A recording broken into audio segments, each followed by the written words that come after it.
Добър вечер, дами и господа. Започва спортът по нова. След 4 гола и 2 червени картона, ЦСКА и Левски записаха 48-то равенство помежду си в елита на България. Всичко около сблъсъка на националния стадион Васил Левски завършил 2-2, обобщава Павлета Рашкова. Пред близо 30 000 на националния стадион червени и сини изиграха добро първо полувреме, но трябваше да чакаме до 39-та минута преди да видим първото попадение. То бе на сметката на ЦСКА, след като Йоанис Питас се възползва от грешка на Кристиян Димитров в защита и реализира красив гол за 1-0. Попадение във втори пореден матч за кипареца. Веднага след това Джават Елджемили можеше да върне равенството, но голът му не бе зачетен заради изключително тънка засада. Отново късно попадение беляза и второто полувреме. В 84-та минута току-що появилият се от резервната скамейка Петко Панайотов се разписа с красиво изпълнение, за да увеличи аванса на ЦСКА. Драмата обаче тепърва предстоеше.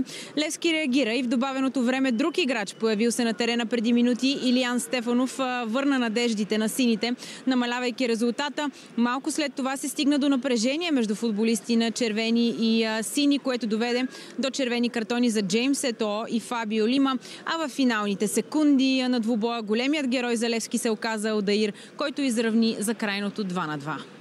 Неприятен резултат за нас, защото съм убеден, че при една победа отбора ще да тръгне много нагоре. Но тук е важно да подчертая и да поздравя футболистите за себераздаването, за начина, по който се опитаха и играха на моменти. За мен най-важно е да отлича целия отбор. Много съм доволен от всички, защото не заслужавахме да загубим този матч.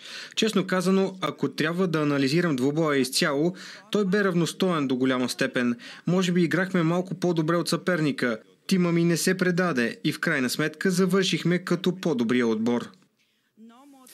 Сериозни претенции от Левски срещу съдийството в днешното вечно дерби. Председателят на управителния съвет на сините, изпълнителен директор Даниел Боремиров, обвини арбитрите в тенденциозност и заяви, че клубът от стадион Георги Аспарухов няма да допусне това да продължава. Стана един спектакъл, но за мен съдията развали изцяло матча. Чиста дуспаза имаше през първото полувреме за нас. Съдията не знам по какви причини не я отсъди. При засадата или при гола на Джават видяхме страничния съдия как веднага дигна засада. 5 минути ВАР не мога да реши дали е засада или не. Так, може би ще искаме да ни свират съдии от чужбина, защото тези хора опоручават футбола. Няма място за некадърни съдии да свират в А група. Напоследък ние виждаме, че съдийството срещу Левски е тенденциозно, след като националният треньор влиза и си позволява да влезе на терена и не е наказан от нито една комисия, вече какво трябва да мислиме?